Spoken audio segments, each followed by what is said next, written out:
Hello everyone, good morning. Welcome back to my daily blog. আজকে হচ্ছে ঈদের তৃতীয় দিন। সো আজকে আমাদের একটা প্ল্যান আছে। আমরা ঈদের পরের দিন কোথাও ঘুরতে যাইনি। আজকে আমাদের একটা প্ল্যান করা আছে যে আজকে আমরা নাটোর যাব, অ্যান্ড নাটোরের গণভবন আর রাজবাড়িটা আমরা দেখব। সো সকাল সকাল ঘুম থেকে উঠে গোসল টোসল করে ফ্রেশ হয়ে নিলাম। আর এই যে আজকে আমি যেগুলো পরবো সেগুলো আর কি একটু দেখানোর ট্রাই করছিলাম আর কি। সো গণভবনে নাকি ঢুকতে দিত না, বাট এখন ঢুকতে দিচ্ছে, সেই জন্য আর কি যাওয়া। আর নাটোর রাজবাড়ি গণভবন কোনোটাই দেখিনি, পুঠিয়া রাজবাড়ি দেখা হয়েছে। সো আমার এই যে এটা ফাইনাল লুক, হাতে চুড়ি। এইসব চুড়ি কিন্তু মানে নতুন নামছে আর কি বলতে গেলে। সো এইসব চুড়ি না পরতে খুব মজা লাগছে। আমি আবার দুই হাতে পরেছি, যাই হোক এক হাতে পরলে যদিও ভালো লাগে। আর আমি দুই হাতে পরেছি কারণ আমার আবার দুই হাতে চুড়ি পরতে না খুব মজা লাগে। সাজগুজের জিনিসের মধ্যে চুড়িটা আমার বেশ প্রিয় একটা জিনিস, চুড়ি আর টিপ, মানে এই দুটো না পরলে মনে হয় যে আমার শান্তি হয় না। সো আলহামদুলিল্লাহ, আল্লাহর উদ্দেশ্যে রওনা দিয়ে দিলাম। দেখা যাক, আল্লাহ রহমতে ইনশাল্লাহ পৌঁছিয়ে যাব। সো রাজশাহী থেকে নাটোর যেতে অলমোস্ট 1 ঘন্টা লাগে। আমরা একটা সিএনজি রিজার্ভ করছিলাম একদম সারাদিনের জন্য। সো আর কি সিএনজিতে চড়েই যাচ্ছি। আমরা রওনা দিয়েছিলাম 9টার দিকে। সো আর কি যাওয়া। আর আজকে না কেমন জানি খুবই গরম পড়েছে, যে মানে আমার কাছে মনে হয় যে রাজশাহী শহরেই মনে হয় যে সব গরম পড়ে, একদম কোনো জায়গায় গরম পড়ে না। আমার কাছে মনে হয় যে রাজশাহী শহরে এত গরম পড়ে কেন, প্রচুর গরম আর কি। গোসল করে বের হয়েছি তাও মনে হচ্ছে যে একদম গরম পুরা, এত অবস্থা খারাপ। সো এই আর কি। অ্যান্ড দেন আমরা নাস্তা করে বের হয়নি যেহেতু, সো ব্রেকফাস্ট তো করতেই হবে, তাই আমরা মৌচাক নামে একটা হোটেলে নামি, অ্যান্ড এখানে আমরা ব্রেকফাস্ট করি। আর হচ্ছে আপু। সো আমরা ব্রেকফাস্টে নিয়েছিলাম পরোটা, ডাল, ডিম ভাজি, এটাই এটাই নিয়েছিলাম, কারণ সকালের ব্রেকফাস্টটা না বেশি করা যায় না আর কি। সো আর কি মানে ভারী নাস্তা খাওয়া যায় না। সো দেন পাপা মিষ্টি নিল পটে দিয়ে খাওয়ার জন্য।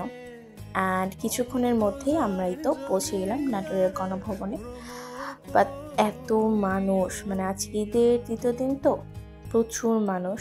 সো এই তো এখন যাচ্ছি নাটোরের গণভবনে। ঢোকার জন্য টিকিট কাটতে হয়েছে, কারণ এর আগে যে আন্দোলনের জন্য কিছু জিনিস আর কি চুরি হয়ে গেছিল। সো সেজন্য আর কি যারা ঢুকে টিকিট কেটে ঢুকতে হয়। আগে তো ঢুকতেই দিত না, এখন ঢুকতে দেয়। আল্লাহ, গণভবনের ভিতরে ঢুকে মনে হচ্ছে এত রোদ, এত তাপ, কিভাবে থাকবো। তা আমাদের দুই বোনকে কেমন লাগছে সবাই কিন্তু বলবা।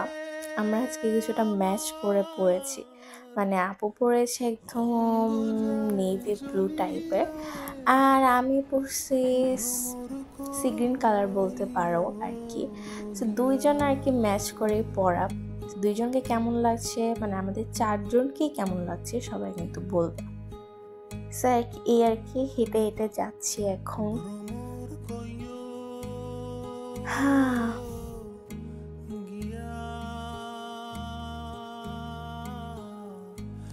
এত গরম, এত গরম। ভিতরে এনভায়রনমেন্টটা গুলো যে এত সুন্দর ছিল, এত সুন্দর সুন্দর গাছ, আর এই যে সাদা বিল্ডিং, এইটা কিন্তু আমার পুরাই জোস লাগছে। সো আর কি আমরা এখন যাব। এখানে আবার অনেকে ঢুকেই দেখি ক্যামেরাম্যান নিয়ে আবার খুব শ্যুট করছে, ফটোশ্যুট করছে। সো আমরাও ক্যামেরাম্যান নিয়েছিলাম ডিএসএলআর ছবি তোলার জন্য, কারণ এই ফোন দিয়ে ছবি তুললে হয় কি একটা পছন্দ হয় তো আরেকটা পছন্দ হয় না। সো এই তো রোদ আর কি এত। আর এই যে এইটাকে না আমি ফার্স্টে বলছি ভুল করে যে এটা টেলিস্কোপ, আসলে এটা টেলিস্কোপ না। তো আমি নিজেই হাসছিলাম, এটা আসলে কামান, আপনারা চিনবেন। সে আর কি চারপাশে অনেক সুন্দর গাছগাছালি ছিল অনেক। আর এখন এই যে বিল্ডিংটাতে যাব, যে একটু ফটোশ্যুট করলাম, অ্যান্ড দেন কিছু দূরে আসলাম। দূরে এসেই দেখি যে এখানে আরেকটা বিল্ডিং, সো এখানে মানুষজন ছবি টবি তুলছে, ভিড় ছিল যেন, আমি আর বেশি যাইনি। ওই যে আপু ফটোশ্যুট করছে, ক্যামেরাম্যান নিয়েছে।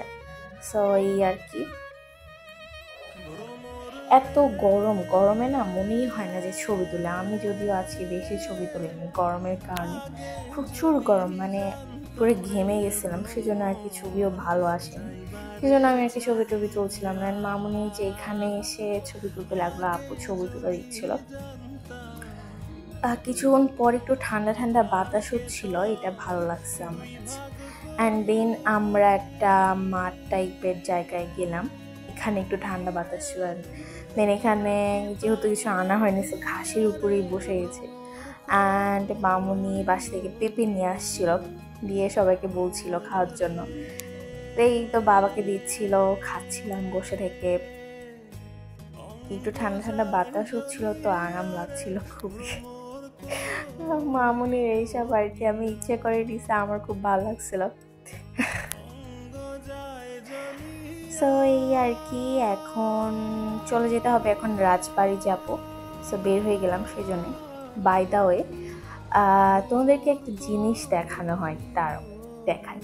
এই যে এটা দেখতে পাচ্ছ ঘড়ি, এই ঘড়িটার টাইম কিন্তু একদম ঠিক। তখন বাজে 1:05, আসলেও কিন্তু ঘড়িতে বেজেছিল 1:05। সো সবাই বলবো নাটোরের গণভবন কেমন ছিল। আল্লাহ হাফিজ।